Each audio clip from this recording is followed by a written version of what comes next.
You're going to start with a 12 ml syringe and some large needles. Twist off the cap of your syringe. Do not contaminate the sterile end of the needle or the syringe. Twist clockwise until it locks. Then loosen the plunger by pulling it in and out. Remove the needle cap by using your dominant hand and pushing away from you. Your hand should never be anywhere near the actual tip of the needle. Place the syringe on the table and pull off the needle cap. Insert the needle into the yellow port in the fluid bag and draw back to the required amount. You can also hang up your fluids to have gravity help you. Be sure not to puncture the bag by going through both sides. If you have one of the smaller bags with the yellow port at the bottom, do so carefully, as sometimes this can be challenging and you might accidentally poke out the side. Please note that blue fluid has been added to this bag for effect. To recap your needle, slide the needle back into the cap on the table, put it vertically, and then using your dominant hand, pull the cap on tight. To connect your butterfly catheter set to your syringe and needle, you're going to open it up, unwind the plastic tubing, and pull gently on either end to get rid of any residual tension. Untwist the cap on the tubing, careful not to contaminate the sterile end. Untwist the needle on the syringe, twist the syringe onto the butterfly tubing clockwise, and then put fluid in the line to prime it. You can reuse your needle and syringe by placing the 18 gauge needle upright with the sterile tip not touching any other object, and then reattach it after finishing giving the fluids. Administer your sub-Q fluids inside your kitten's carrier, primary enclosure, or other enclosed space. Avoid giving fluids while on an elevated surface such as your lap or a table, as they may jump off and injure themselves. Face the kitten with its head away from your dominant hand. Hold the butterfly needle by the wings and pull off the plastic sheath. The needle is cut at an angle called the bevel. Ideally, try to make the bevel face upward. Using your non-dominant hand, grasp the skin between the shoulder blades and lift up to make a tent. Insert the needle parallel to the kitten until the hub is just barely visible. After you have punctured the skin, you can drop the tent and allow the needle to stay inside the kitten.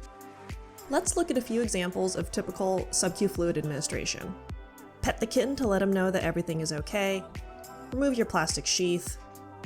Hold the wing between your thumb and forefinger in your dominant hand.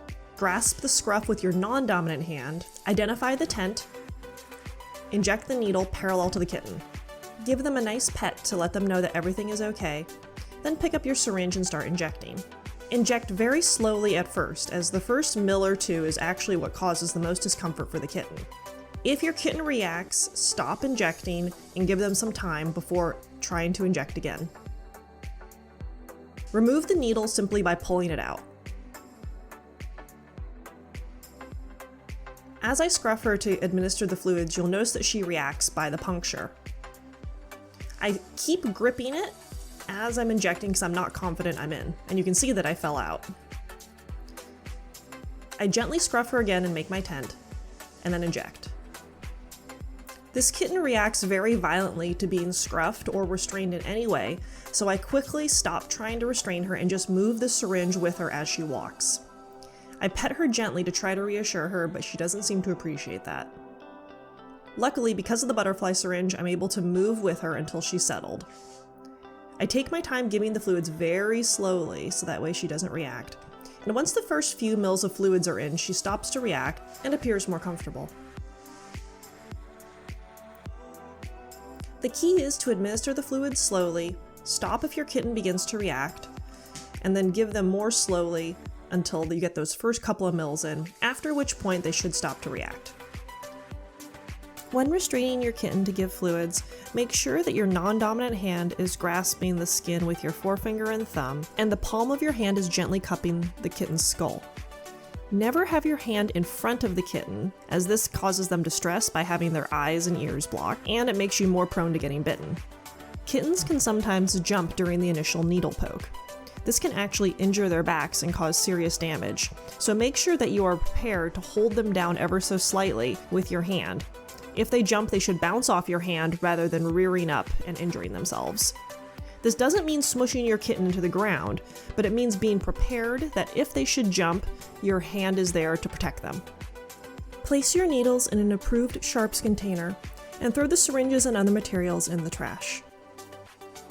If you're reusing your syringe and needle, you can recap them at this time. Thanks for watching, everyone, and we'll see you next time.